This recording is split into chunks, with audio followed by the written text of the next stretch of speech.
Góðan daginn, góðir áhrendur, velkomnir í 84. þáttin af sjónvarslausum fimmtudögum.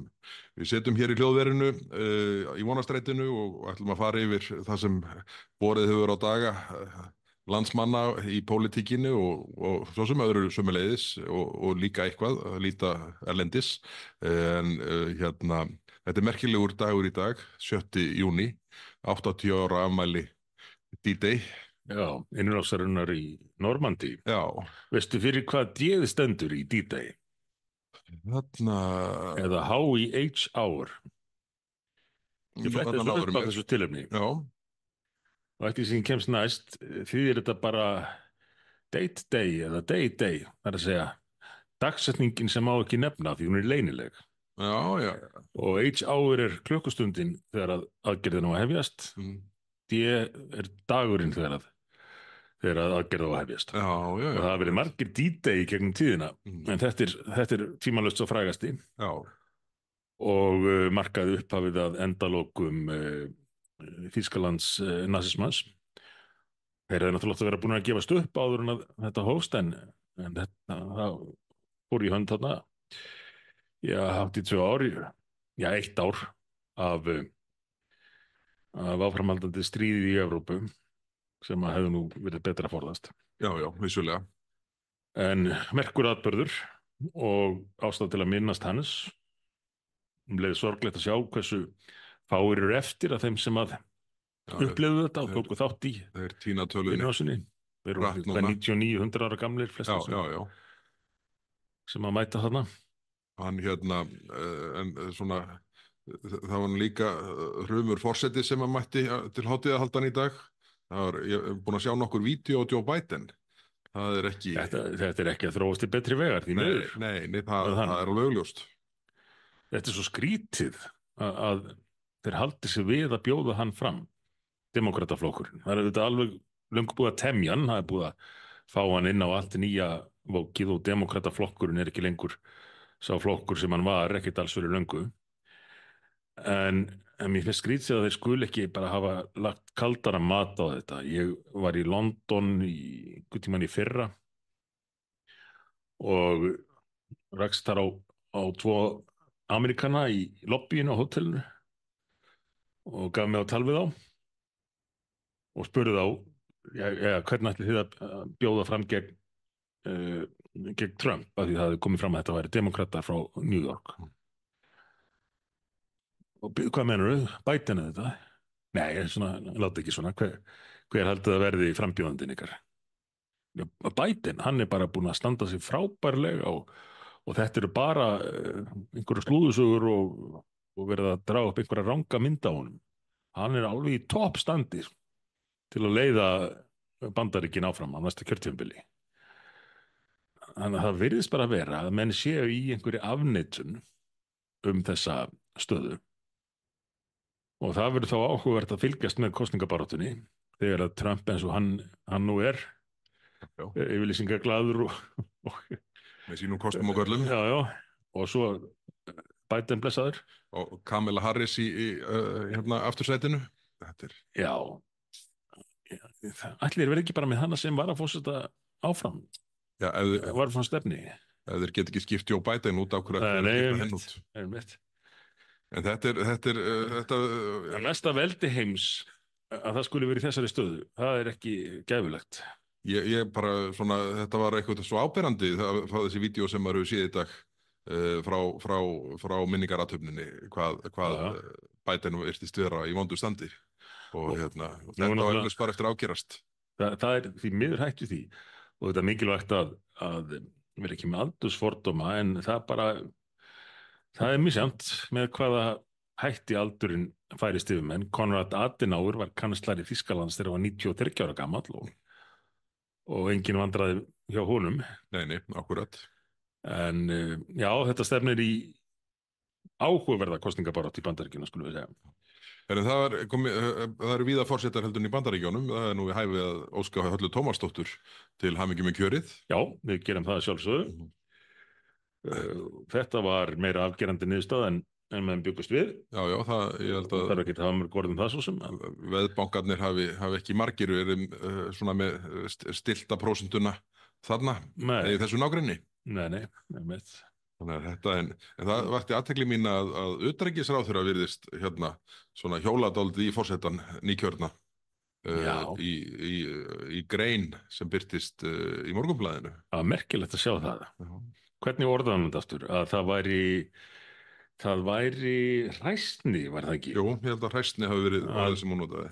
að ætla að hlutast til um það með hvaða hætti stuðningur Íslands við Úkraínu er því nýttur. Já. En staðan er svo að það er akkurat það sem að ríkisstjórnin hefur verið að gera. Hún hefur verið að hlutast til um það með hvaða hætti stuðningurinn er nýttur. Stjórnin ákvað ekki að gefa bara Úkrænumönnum pening, láta að hafa pening og segja kaupið fyrir þetta sem þið viljið. Nei, stjórnin ákvað að kaupa sprengjur af vopnasölum eða vopnaframleiðendum og það skildi vera framlag okkar til Úkraínu.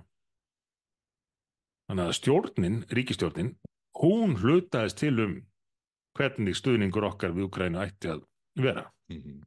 Þannig að mér finnst þetta sérkennileg nálgun hjá utanríkisráðherrunum, sérstaklega gagnvart nýkjörnum forseta. En svona að því við erum nú svona áður en við förum í hérna þinglógin og allt hitt hérna að því við erum nú svona í þessum toppfígúrum forseta Bandaríkjanna og óskum hérna síðan nýkjörnum forseta Íslands Höllu Tómasdóttur til hamingju og þá er eiginlega spurning hvort við verðum ekki aðeins að ræða toppfígúruna hjá VG. Það Já, gæti orðið stuð þar á næstunni.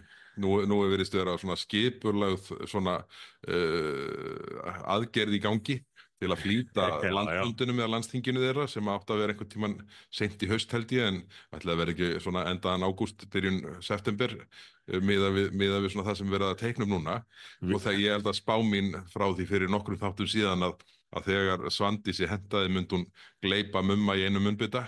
já, Ég já. held að hún sé að fara að rætast. Við höfum nú oft í þessum þætti spáð því að Guðmundur Ingi myndi ekki kempa heyrurnar í embætti en þurftum ekki að vera miklu Nostradamusar til þess líklega því að það eiginlega blasir við að Svandís og hennar gengi muni setja hann til hliðar við fyrsta tækifæri og það tækifæri virðist eiga að koma fyrr en síðar enda erfitt kannski fyrir Svandísi og Kó að sprengja ríkisstjórnina áður en að hún er búin að taka yfir VG. Þetta er svona dálítið þunn lína sem að Svandís þarf að feta. Það hlýtur að hún getur ekki sprengt ímyndaði með fyrir hún er búin að taka flokkinn sem verður þá gefum okkur það í byrjun september. En svo er þessi pólitíski ómöguleiki auðvitað upplegi að það er útiloka fyrir hann að sitja sem fagráðherra í ríkisstjórn Bjarna Benediktssonar í næstu kosningabaráttu en hún verður að sprengja Já. og þá er að finna málið. Þannig að þetta... Já, það er engin skortur á málum. Nei, það er svo sem alveg rétt en vandamálum kannski frekar að sjálfstæðismennir, tala nú ekki um framsóknarmennir, láta bjóða sig hvað sem er.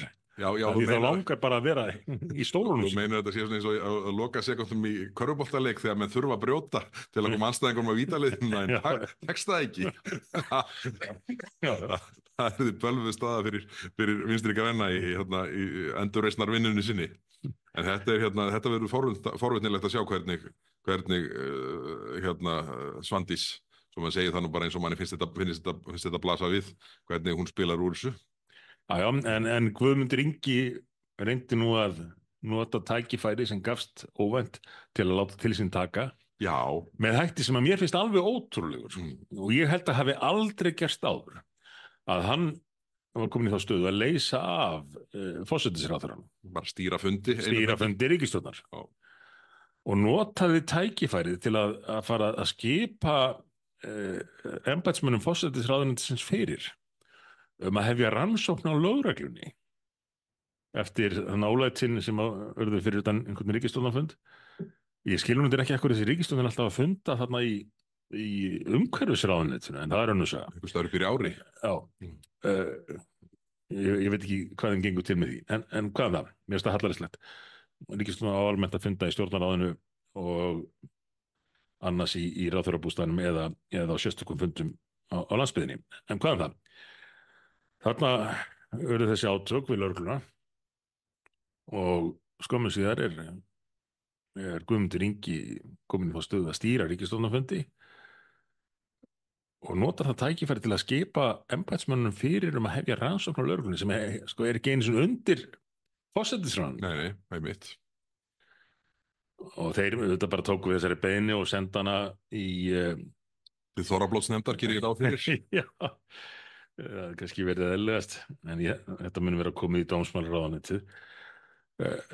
En þetta hlýtur að hafa pirrað forsætisráðherrann Bjarna Það Benediktsson. getur ekki annað verið. Annað er útilokað. Ég þekki engin dæmi um það að einhver sem hefur verið staðgengill forsætisráðherra hafi notað tækifæri til þess að fara að skipa embættismönnum ráðuneytisins fyrir og meira sé á sviði sem að heyrir ekki undir ráðuneytið. Þetta er svona einhvern veginn mishefnað valdarán. Já, kannski hefur hann talið að hann þyrfti að einhvern veginn reyna að sanna sig, en þetta var óvinnulega leið til þess og hann hefur svo sem frá því að stjórnin var mynduð þegar Katrín fór lagt sig í líma við að vera í andstöðu við restina af ríkisstjórninni. Þú manst viðtöluna þannig að daginn sem stjórnin var mynduð að daginn eftir svona bara algjörlega ósammála megin stefnuatriðin sem að Bjarni var nýbúin að kynna sem áhersluatriði þessar ríkisstjórnar. Skrifaði svo grein, vísi held ég að verið, til að andmæla því sem að ráðherrar Sjálfstæðisflokksins hefðu sagt þarna á uppskeruhátíðinni miklu á Hilton. Já, akkurat. Þannig að þetta er nú ekki gæfuleg staða hjá þessari ríkisstjórn. En þá verðum við eiginlega að fara yfir í þinglókin.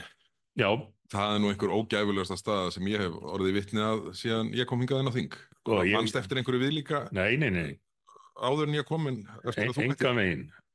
Og áður en að þú ferði yfir þetta, af því að þú upplýsti mig um það hvað ekki gæri eða hvað að þessi ríkisstjórn hefði ákveðið að nálgast samninga um þinglok með þeim ótrúlega hætti að vilja bara klára allt.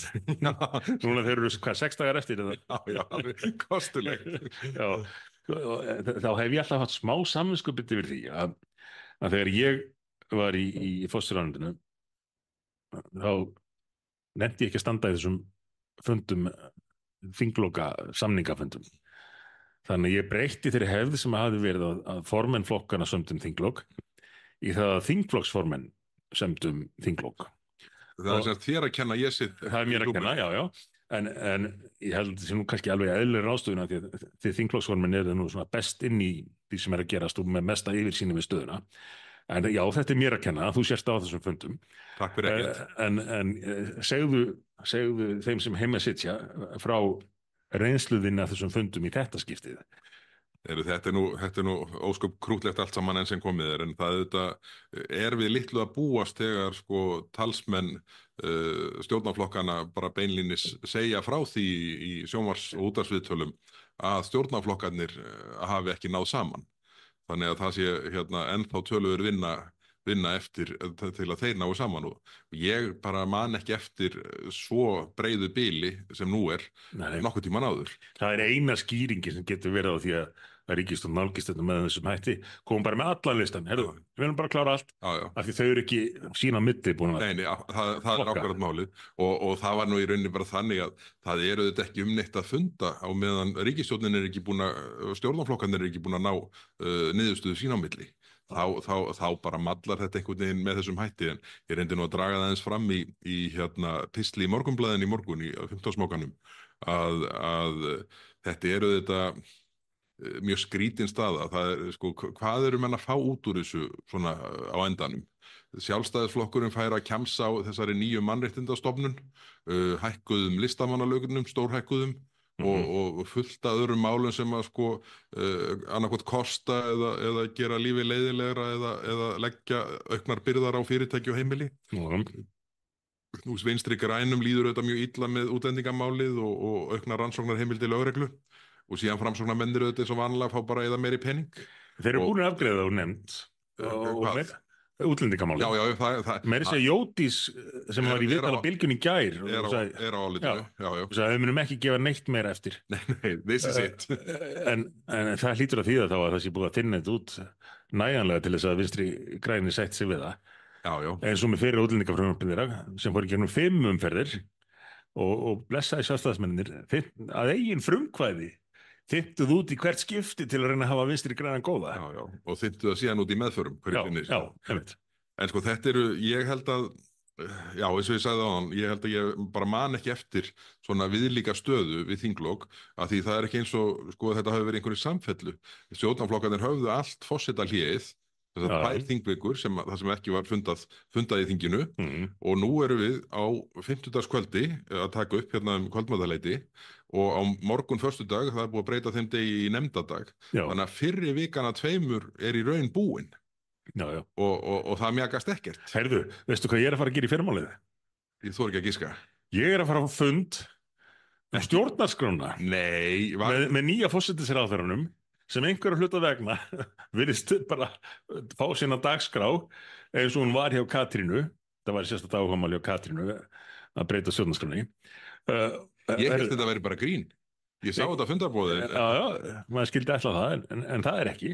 Ég á mæta fund eftir ríkisstjórnarfund á morgun stjórnarskrárbreytingar Katrínar Jakobsdóttur undir forystu Bjarna Benediktssonar. Heyrðu, þetta er nú bara dálítið eins og þegar Bjarni færði sig yfir í utanríkisráðuneytið á sínum tíma.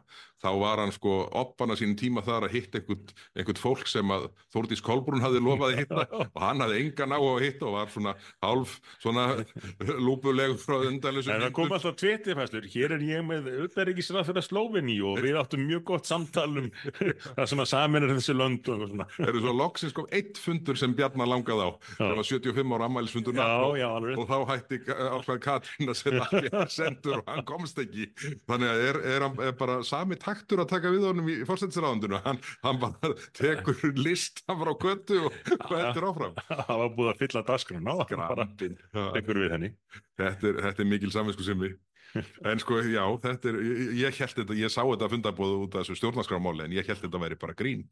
Þetta er eitthvað óskiljanlegt bara, en það er bara gleymt að afbóða fundinni eða eitthvað svoleiðis. Já, en það er ekki eins og skorti tíma hjá sér í ríkisstjórn til þess að sinna málum eins og breyta stjórnarskráni. Nægur tími og mikil samstaða. Já, en hugsa sér, varðandi þinglokin, nú sjáu þessi umdeildu mál sem við erum búin að nefna hérna, síðan eru bara rísa mál til viðbótar. Ég meina, það er eitt stykki fjármálaáætlun, það er eitt stykki samgönguáætlun.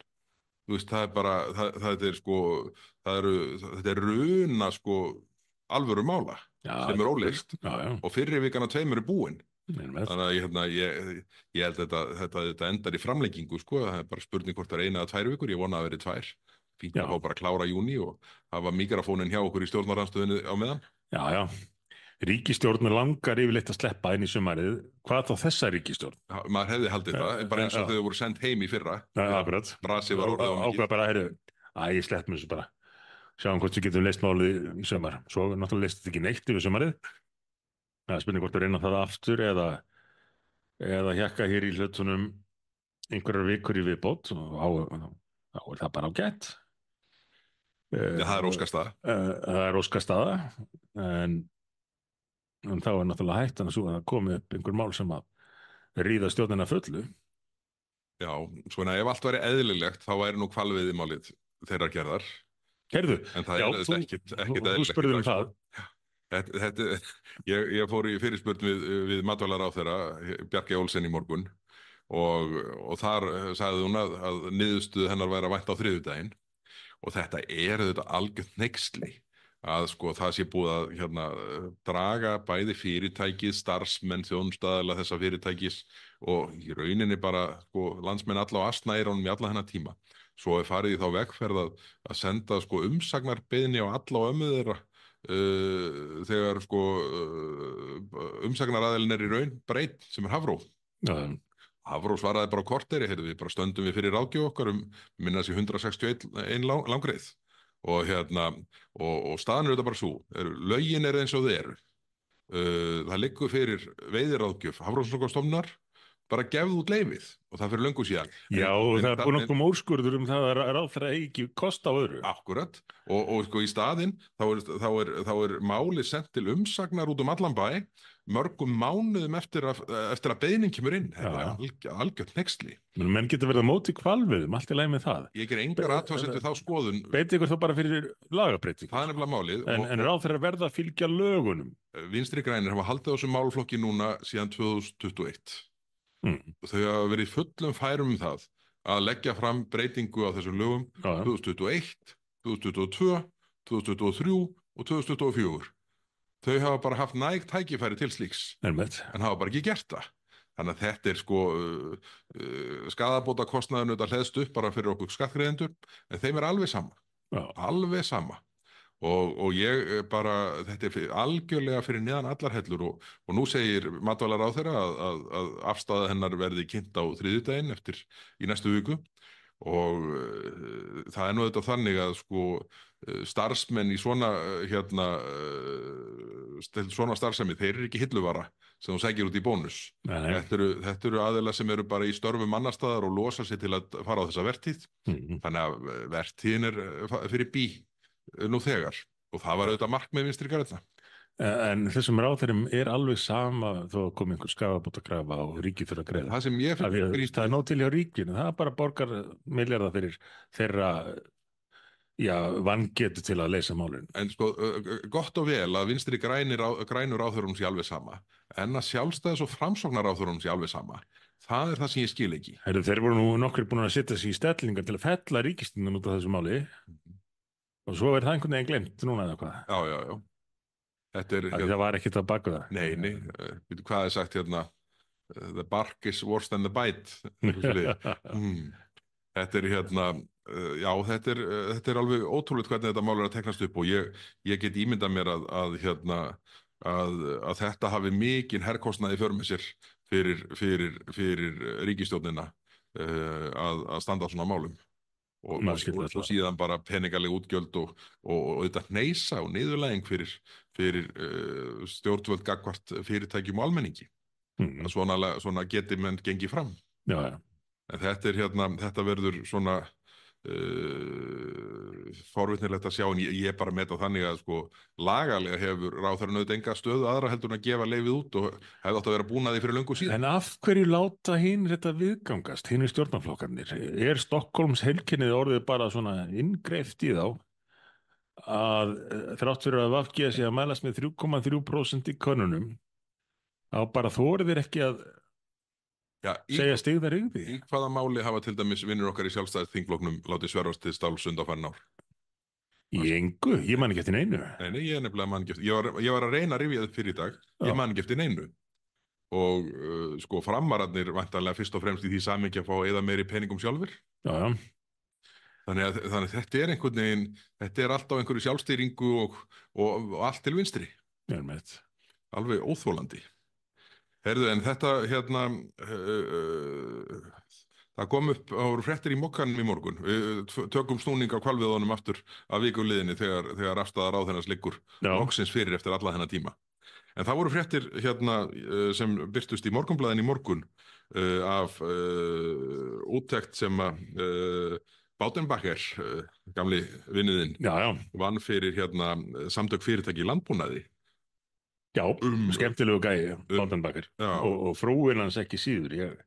Ég kynntist þeim aðeins þarna eftir Icesave-málin. Já, akkurat. Það sem hann var dómari EFTA-dómstólsins fyrir Liechtenstein en hann er svisslendingur og fór síðan að starfa við ráðgjöf á sínu sviði og er þarna með afgerandi niðurstöðum. Já, þetta fyrir áheyrendur, þá er þetta niðurstaða sem snýra því að í rauninni, það var óskað eftir úttekt frá honum á þessu sem snýri að breytingu á búvörulögum, hvað varðar heimil til samstarfs afurðastöðva. Já. Og það er nú svona vægt frá sagt, þá gekk samkeppniseftirlitið að göflunum og félag atvinnurekenda sömuleiðis með Pál Gunnar Pálsson annars vegar í fararbroddi og hins vegar Ólaf Stephensen Mhm. og þeir virðast nú báðir vera dálítið berrassaðir út á berangri núna Já, já. og bara afstæðan gæti ekki verið skýrari sem þarna kemur fram að þessar reglur sem þarna er verið að eiga við eiga bara ekki við í því samhengi sem að Samkeppniseftirlitið og Félag atvinnurekenda vildi meina. Já, já. Þetta er mál sem að var einn af 24 liðum í heildarstefnu okkar í landbúnaðarmálum, Já, já, sko. akkurat.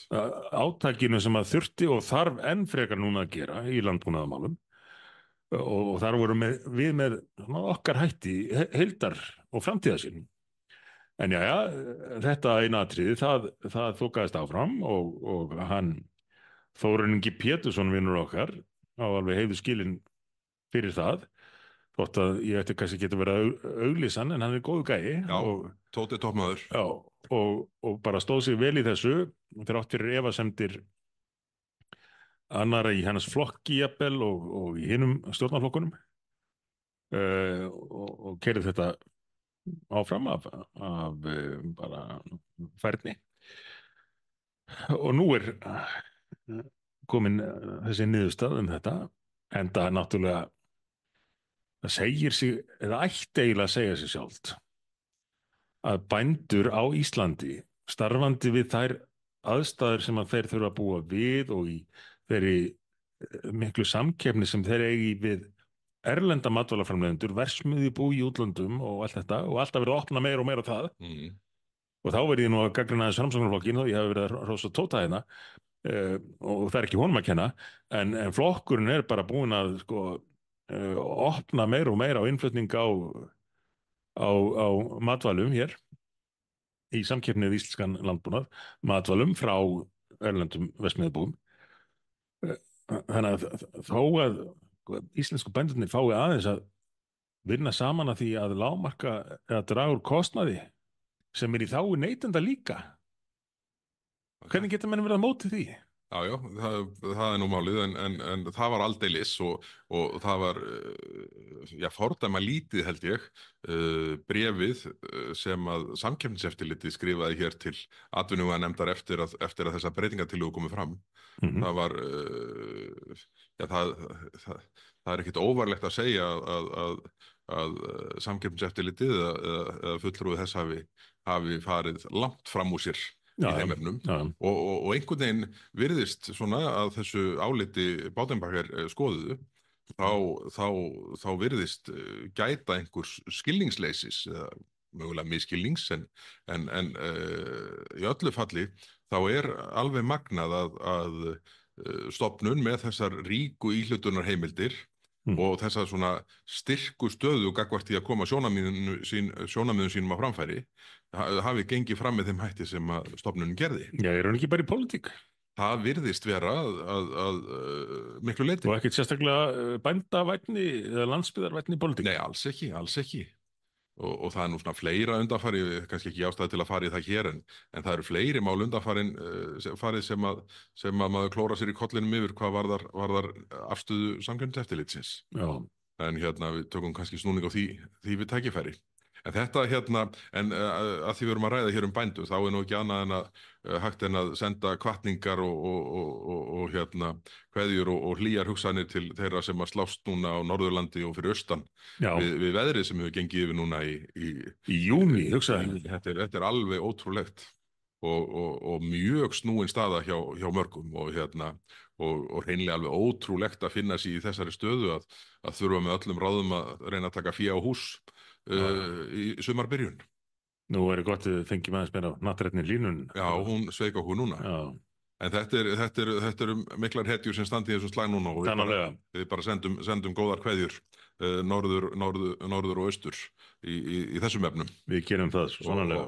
Og treystum á að stjórnvöld standi með bændum í þessu eins og nokkur kostur er og miðflokkurinn mun ekki láta sitt eftir liggja í þeim efnum. En þetta er skal ég segja þér, úr þessu þá langar mig aðeins að nefna nokkur orðum samgöngumálin. Já. Það nú byrjaðar að berast fréttir af þessum... Hver er samgönguráðherra núna? Það er svo erfitt að fylgjast með þessu. Það er ekki lengur Sigurður Ingi. Nei, hann er fjármálaráðherra, Svandís. Já, Svandís, já. Og og núna sjáum við fréttir af þessum ýmsum hlutum hérna samgöngusáttmálans og aðalega borgarlínunnar, Já, það sem að maður situr bara og verður raunverulega kjaftstopp þegar maður sér delluna. Nú mhm, er verið sko að íta af stað til að mynda vinnu við Fossvogsbrúna sem að kostar orðið samkvæmt mat einhverja tæpa 9 milljarða, sem að var allt öðruvísi í laginu í upphaflega matinu, og fleiri verkefni eru þarna undir sem eru algjörlega sprungin út í kostnaði, og það bara virðist ekki hafa neinn áhrif. Þetta bara mallar áfram, og menn vita að skattgreiðendur borga þetta á endanum, en það skiptir máli að komast áfram með þetta. Og já, alla þennan, sko, það er komið heilt ár síðan endurskoðun, eða eins og ráðherra kallaði þá uppfærsla samgöngusáttmálans átti að vera tilbúin. já, Í heilt ár höfum við þingmenn ekki fengið neina raunverulegar upplýsingar bara hvernig þessi mynd lítur út núna. Hvað varðar kostnað og framkvæmdir, tímalín og annað. Þetta er allt bara í einhverju svona svörtu boksi sem við hérna fáum ekki að sjá inn í. Ég veit að þú hefur mikið reynt, sko. Það jaðrar nú við að þú sett þráhyggjusjúklingur í samgöngumálum. Já. Þannig ég veit út búin að hamast í þessu mánuð eftir mánuð og eiginlega ár eftir ár. En það berast engin svör. Engin svör, og einhvern veginn, þetta virðist vera svona OHF-væðingin. Þá eru menn bara að sita hérna nokkri kontóristar og drottna yfir því sem undið á heyra. Já, Og þetta er alveg stór alvarlegt. Þegar við sjáum, sko, mér sýnist raunverulega árangurinn innan úr öllum þeim fjáraustri sem við átt sér stað á grundvelli samgöngusáttmálans, þá er eini raunverulegi viðbótar árangurinn sem hefur náðst eru þessi hjólastígar. Af því Já. að sko stofnbrauta framkvæmdirnar sem hafa verið í gangi, já, þær voru allar í gangi og Já, já. á meira að segja tilgreint í upphafskynningunni þarna í september 2019 að þær sem þegar eru búnar, að þær væru ekki að fá flýtingu í tíma vegna þessa. Þær voru bara svona settar hann undir til að stækka púlli og stofnbrauta framkvæmdana. já, Þannig að það var engin viðböt og engin flýting, þannig að það hefur ekkert gerst annað en linnulaus fjáraustur í undirbúning hérna borgarlínunar já, já, og síðan hjólreiðastígarnir, og bara allt í góðu með þessa hjólreiðastíga. Þeir hérna bara ágætt á meðan þeir eru ekki nýtt Já, já. til þess að þvælast fyrir almennri umferð. En síðan sjáum við til dæmis núna. En þú veist hversum þú færð engin svör. Það er vegna þess að borgaryfirvöld í Reykjavík og samverkamenn þeirra í þessum, hvað heitir þetta, betri samgöngur eða eitthvað, Mm. þannig að þetta nýja ríki í ríkinu, Já, já. hefur engan áhuga á að bæta umferðarflæðið. Nei, alls ekki. Þvert á móti, sko. Það er markmiðið að þrengja að umferðinni. Bara gamla stefna Dags Bjeggerssonar. Já, Og þetta ég fekk nú bara hérna post frá hérna konu út í bæ áðan, hérna endilega hvetja hlustendur til að senda okkur línu, sérstaklega það sem passar inn í öldurhornið. Já. En hérna segir hérna: hvað er í gangi með þessa umferð? Sótti manninn minn í vinnun í dag, það er búið að fækka eina akrein efst á Laugaveginum, svo er þetta bara kaos hér í kringum Orkureitin. Við búum í næsta húsi við starfstöð hans og vorum 40 mínútur að komast á milli húsa. Þetta er allt einhvern veginn sko, komið á þann stað já, að það er bara eins og að sé sjálfstætt markmið að valda eins miklum skaða og hættir. já, já. Það verið styrra raunin. Ég hef nú sagt nokkru sem, eða nefnt það nokkru sinnum, að það væri hægt að framkvæma svona raunhæfa tilraun. Mm. Bara tökum núna bara aðra akreinina af Suðurlandsbrautinni. Bara eins og áformur hvað með borgarlínu ævintýrinu, tökum bara aðra akreinina af núna í september og bara sjáum hvernig gengur. Af því þannig verður staðan að borgarlínunni innleitri Já, þegar já. það er búið að taka inn akreinað. Sjáum bara hvernig það gengur. Ég fór í viðtal á Bylgjunni í þar síðustu viku og þá hafði verið lokað einhverjum smá stubbi þarna af þessari leið. Já, Og það var allt í hershöndum og ég mætti á seint og allt þetta sko. En þegar við erum búið að taka aðra akreinin af Suðurlandsbraut í báðar áttir, þetta verður alveg agalegt. já, ég held að þetta sé tilraunar að virði, sjá hver áhrifum verða, þó við getum okkur til það sé gagnlegt að sjá það í raun, en auðvitað munið þau forðast það því að þau vilja fela afleiðingarnar af þessari borgarinnu. Já, þannig að skaðinni skýður. Rangur til skaðinni skeiður. Þorsteinn Áki Sæmundsson voru nú alltaf með einhverjum hugmyndur um að keyra stóra flutningabíla eftir Já, göttunum.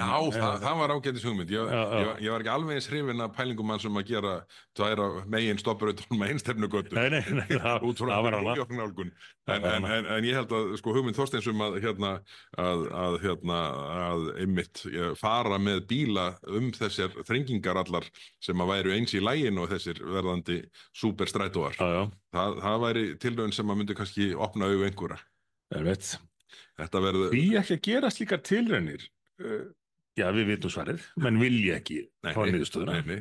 fyrir að skaðinni skeður. Nei, það væri alveg bölvað fyrir markmiðið.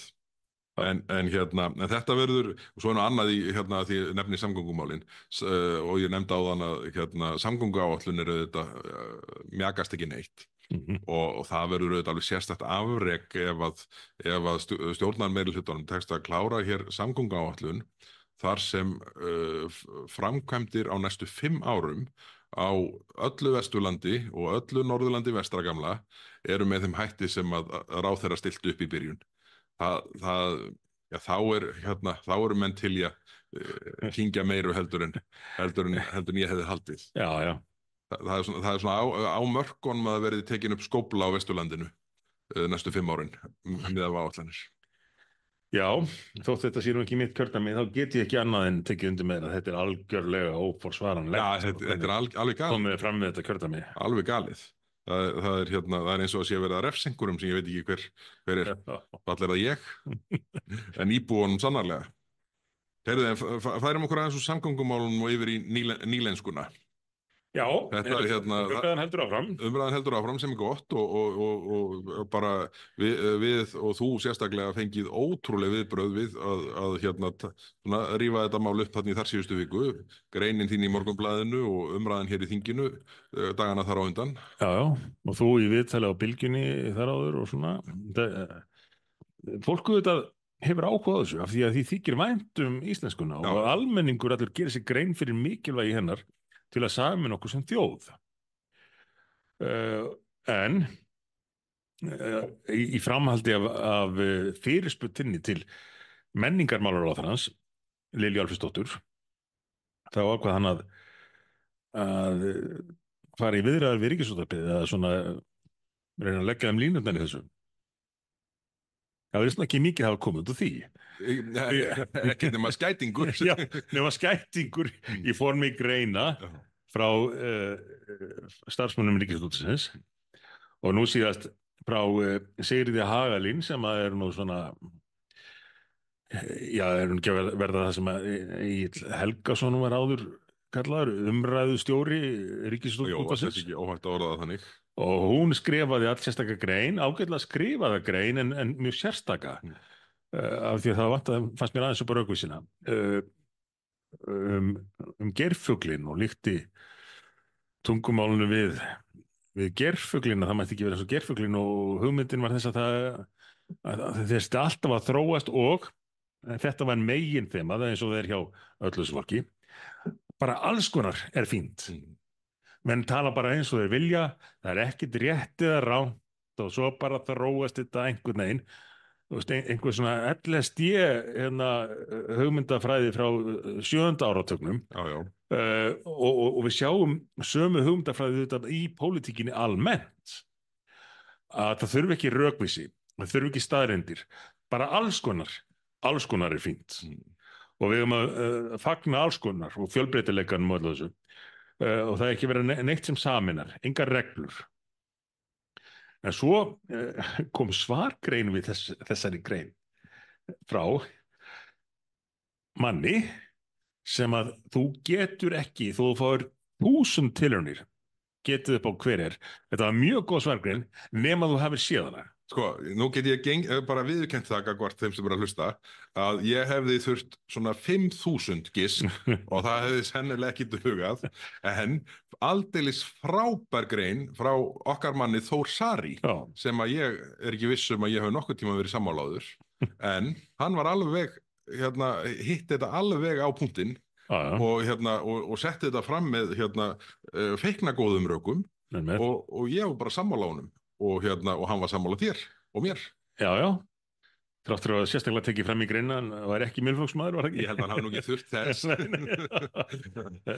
En sko, það er svo mikil rökvilla í öllum þessum málflutningi.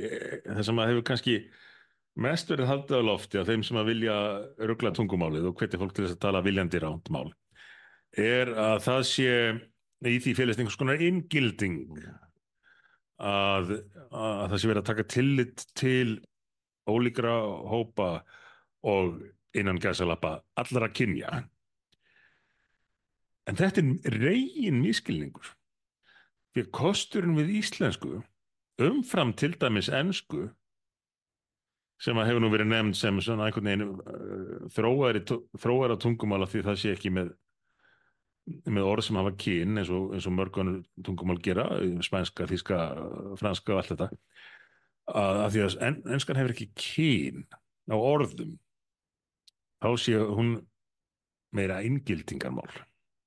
Þetta er bara kólránt af því að ef það eru bara orðin sjálf nafnorðin sem hafa kyn óháð líffræðilegu kyni þá leysir þetta málið fyrir alla hvernig sem þeir vilja skilgreina sig á meðan að á ensku eins og ég gat nú í hérna einhvern þætti þá erum við lentir í mestu vandræðum þeir sem að vilja vera mest vók með sko ef þeir eru að tala um einhvern ótilgreindan þá þurfa þeir að segja he or she or they or she or them og bara þú getur haldið áfram með rönuna. Hér bara vísar þetta til orðsins á undan. Svoleiðis að þetta er svona deigðaflöggun sem er búin að ganga af göflunum. Já, nákvæmlega. Og vinnur gegn markmiðinu. En eins og ég nefndi hérna á hann, þetta er svo lýsandi fyrir svo margt í pólitíkinni núldags. Þannig að viðskilnaði við veruleikann og fyrst og fremst löngunina til þess að deigðaflagga og pakka hlutunum í einhverjum umbúðir að það oft á tíðum fer að hafa öfug áhrif við það sem að var stemt og ég var nú að deila bæði á Twitter og á Facebook einum af málfarspislum Þórins Eldjárn. Já, frábær pistill. Mjög góða pistill. Hann hefur skrifað á marga góða og reyndar fleiri á mokkanum í þessum málfarspislum skrifað mjög góða greinar þessi mál á undanförnum árum. Þessi var, já, frá því fyrir 6 árum og hann einmitt svona tekur þetta fyrir í þessu tilviki út frá því að stúdentaráð á sínum tíma var eitthvað ályktað að fara að kalla alla aðila ekki stjórnarmenn heldur stjórnaraðila eða stjórnarmeðlimi og allt þetta rugl og skrifa þessa fínu grein og segir þar meðal annars allir þeir sem eins og stúdentaráð vilja gelda tunguna af einróma þrælsótta við afkynjunar réttrúnaðinn eru í raunum leið að vinna skemmdarverk á tungunni og menningararfinum. Ljóð, tilsvör, speki, orðtök og málsættir detta út. Uppvaxandi kynslóðir telja ugglaust að ljóðlína eins og maður er manns gaman eigi eingöngu við samkynhneigða karlmenn en ekki alla menn, konur og karla. Og eins og ég nefndi hann hefur skrifað fleiri greinar þetta og það var aðrir gert. Mjög rökréttar, hnyttnar, góðar greinar.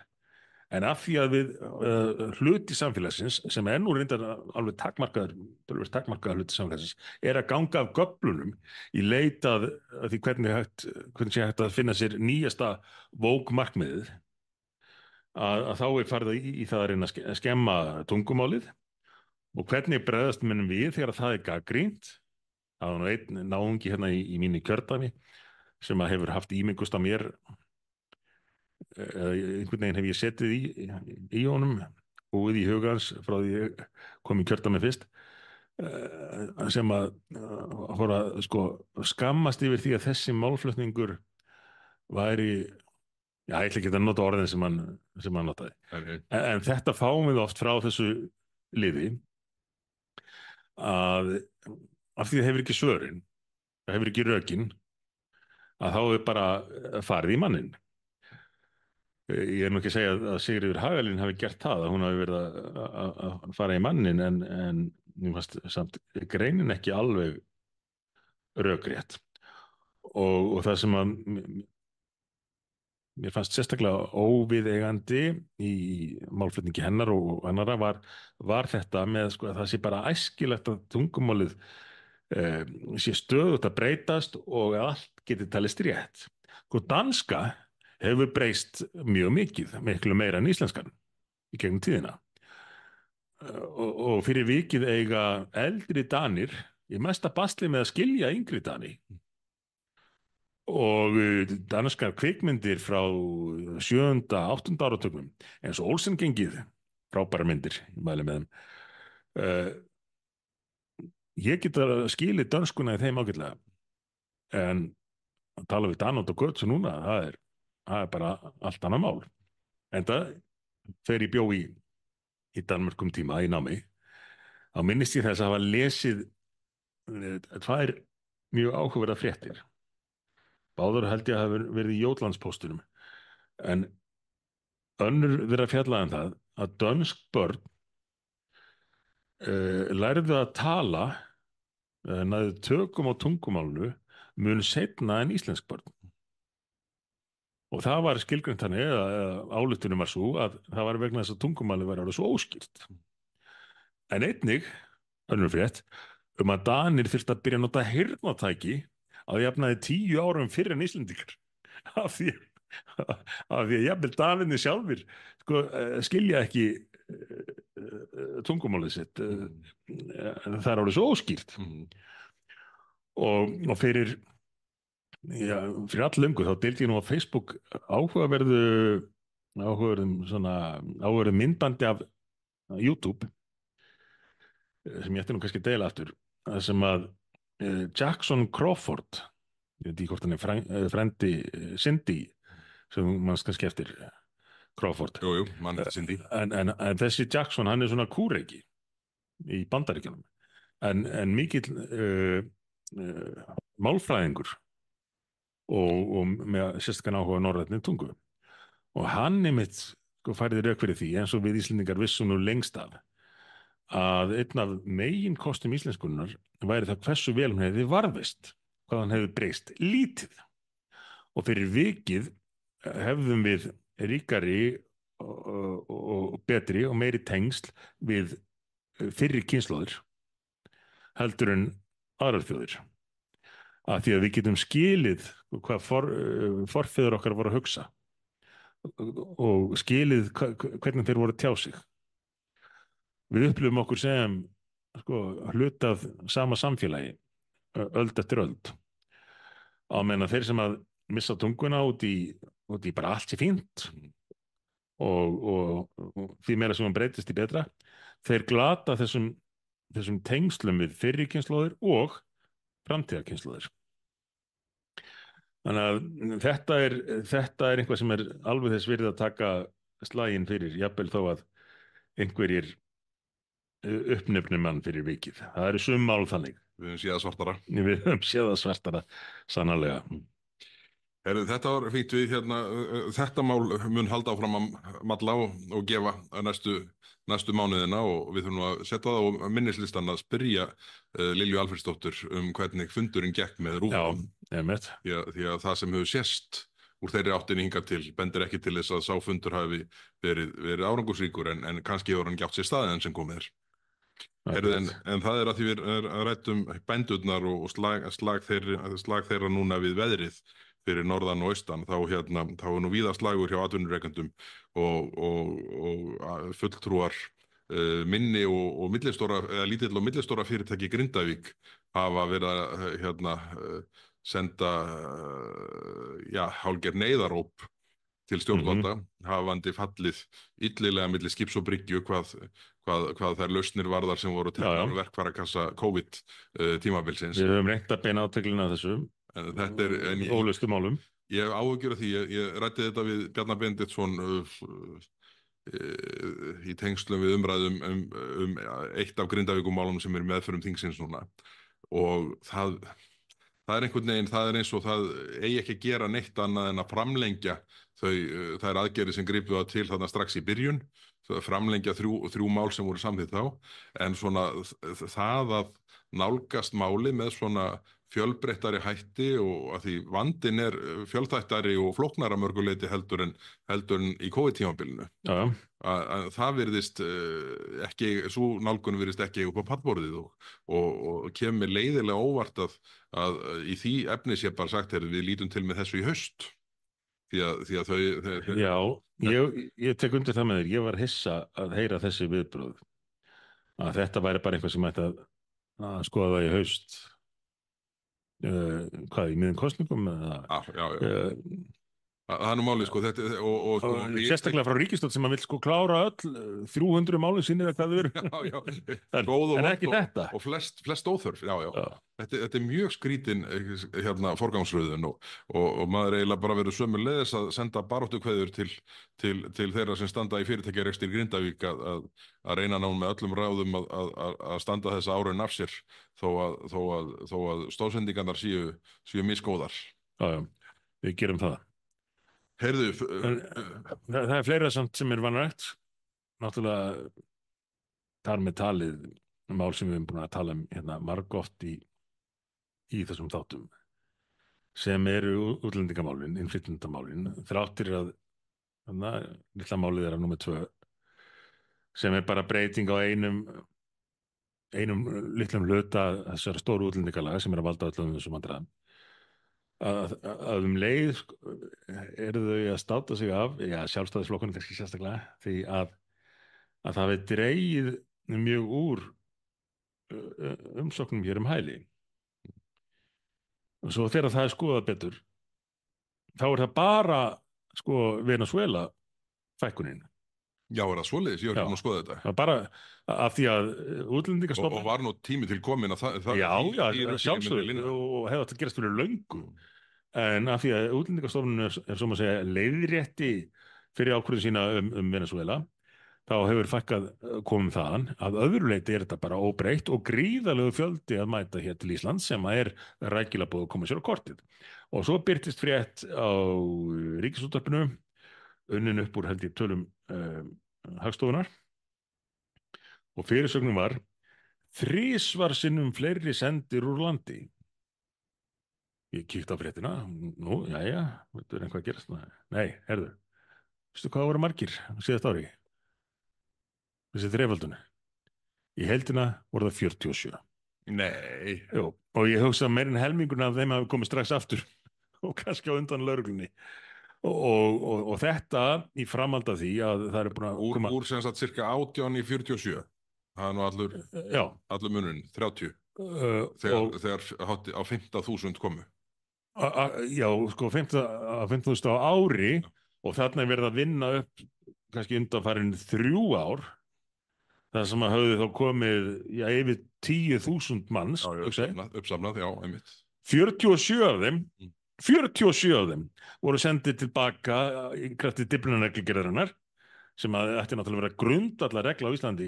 Þú átt að sækja hæli í því landi sem þú kemur fyrst til og ferð þangað aftur ef þú gerir það ekki og ef þú gerir það líka. En þarna segjum bara uppsafnarhópur af 10.000 manns.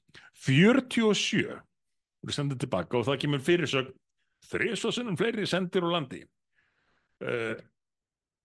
Og að öllum líkindum kom mjög stór hluti þess að fólks beint aftur til landsins, af því við höfum ekki stjórn á landamærunum. Já, það er hættan. Þetta er já, þeir hafa barið sér mjög á brjóst fyrir þetta væri nú alltaf færa til betri vegar, en ég var ekki búin að skoða þessa tölur á dýptina. Það er annar flokkur sem hefur reynt að gera það, önnur ríkisstjórn. Það er í Bretlandi, breski íhaldsflokkurinn, sem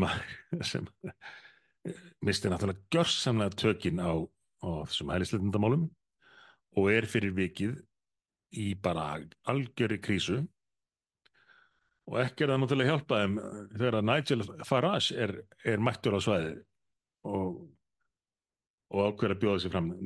Hann Súnak ákveða að flýta kosningunum, og ég var með þá kenningu hér að það hefði verið til þess að koma í veg fyrir að reformflokkurinn og Farage næðu að undirbúa frambóð. Og svo virðist það vera viðurkennt núna að það hefði verið ástæðan, nema hvað honum hérna Farage snýrist bara hugur og hann ákvað að bjóða sig fram og er bara eiginlega búin að yfirtaka alla umræðum þessar kosningar hana í Bretlandi og í nýjustu könnun núna í gær er flokkurinn 2% stigum frá íhaldsflokknum. Íhaldsflokkurinn með 19 og hinn er með 17. Það var hérna YouGov könnunarfyrirtækið breyttir endur aðferðafræðinni, ef þeir hefði ekki breyttinni þá hefði staðan verið 18. Og þetta er bara afleiðing af því að íhaldsflokknum hefur ekki tekist að taka á þeim grundvallarmálum sem hann var kosin út á. Hann er bara vanræktið og jú, auðvitað er kerfið alltaf á móti flokknum og alltaf eins og menn þekkja.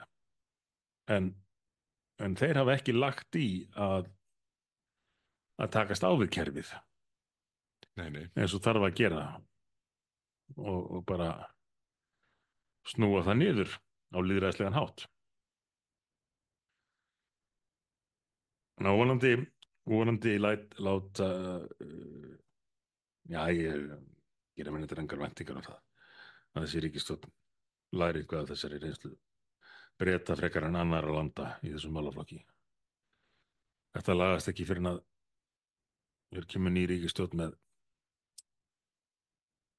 áhrifum flokks sem að þarfast að nefna í þessum þætti. Nei, akkurat, ég held að það sé nú málið. Herðu, talandum slík áhrif, þá langar mig að nefna 2 svona bákmál sem flutu upp í vikunni. Það var Heiðar Guðjónsson fjárfestir fór í stjórn Íslandspósts á síðasta aðalfundi. Herðu, og korteri síðan, þá er bara Heiðar gengin úr stjórninni og það er sem sagt íþyngjandi regluverk ýtt í Heiðar úr stjórn Íslandspósts. Heiðar segir hér, þetta er ekki vinnandi vegur, það er búið að innleiða þessa reglu svo vitlaust hérna, sagði Heiðar. Og þetta er sagt frá þessi viðskiptablaðinu. Þetta er auðvitað algjörlega ótrúlegt að við öflugt fólk geti ekki tekið sæti lengur í stjórn fyrirtækja og reynt að vera til gagns fyrir eigur skattgreiðenda af því að það er einhverjir kontóristar búin að ganga að göflunum þannig að menn eru bara grunaðir menn eru grunaðir menn. Já, þetta er ekki þetta gengur. Ég meina þetta er það sama í pólitíkinni. Já. Og það er svo fyndið að hlusta á sem að kollega okkar hér sem er yfir sinn hneykslaðir á því og eðlilega hneykslaðir en yfir sinn hneykslaðir á því að frændur og frængur og allir sem tengjast þeim lendi í stórkostlegum vandræðum í samskiptum við banka og bara skýrslugerð á hinum ýmsu sviðum vegna tengsla við pólitíkus. En þetta sama fólk, það hleypti þessum málum öllum hér í gegn og klappaði fyrir þeim. Taldi þetta að vera til marks aukið eftirlit og allt það. Og það segir okkur það að, ég hef nefnt þetta einhvern tímann áður. Það er bara umbúðurna sem skipta máli á allt og mörgum. Að þetta er stimplað sem einhver mál til þess að auka eftirlit og slíkt. Þá eru hér innleiddar reglur sem að jaðra við að vera mannréttindabrot og menn eins og Heiðar, þeir geti ekki einu sinni sest í stjórn fyrirtækis án þess að öll fjölskyldans, þeir sem sitja með honum í stjórnum annarra fyrirtækja, þeir sem að kannski hittan á tunglinu 1991, ég veit ekki hvort hann fór nokkuð tímann á tunglinu, en allavega allir sem að hægt að tengja einhvern veginn við hann séu smitaðir. Já. Þetta er algjörlega galið, alveg fráleitt. Og þetta, það eiginlega verður að fara að vinda ofan þessu rugli því að þetta náttúrulega mun orsaka það að okkar besta fólk tekur í öllu fall ekki neina tengingu við stjórnmál í neinu samhengi sem er til skaða fyrir okkur öll. Heyrðu, svo er hérna eitt nöldurhorn, það er dálítið síðan við vorum með almennilegt nöldurhorn í Mhm. þættinum. Mér var bent hér á hérna Facebook staður Facebook status frá Björgunarfélagi Hornafjarðar. Þetta er nú alveg ótrúlegt. Þú sýndir mér þetta. Heyrðu, í 22 ár hefur Björgunarsveitin komið að og haldið utan um flugeldasýningu við Jökulsárlón sem er haldin þar árlega og þetta er búin að vera svona þetta er í ágúst árlega og þetta er búið að vera svona ein aðal fjáröflun Björgunarfélags Hornafjarðar. Mm.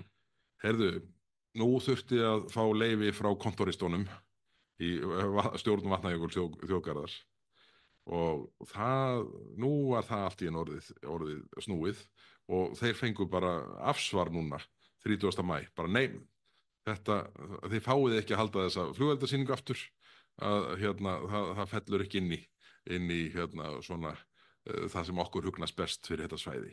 Eru menn svo hiss á því að það hafi verið efasemdir vegferðina sem átt að fara í með miðhálendis þjóðgarðinn hér á Sjálfbili. Þetta hefði allt verið þessu marki breytt og bara einhverjir kontóristar og ofstoppamenn á köflum Sko fólk sem að telur að maðurinn eigi bara engan rétt í náttúrunni, hann sé til óþurftar fyrir og eigi að koma sem allra minnst í sögu.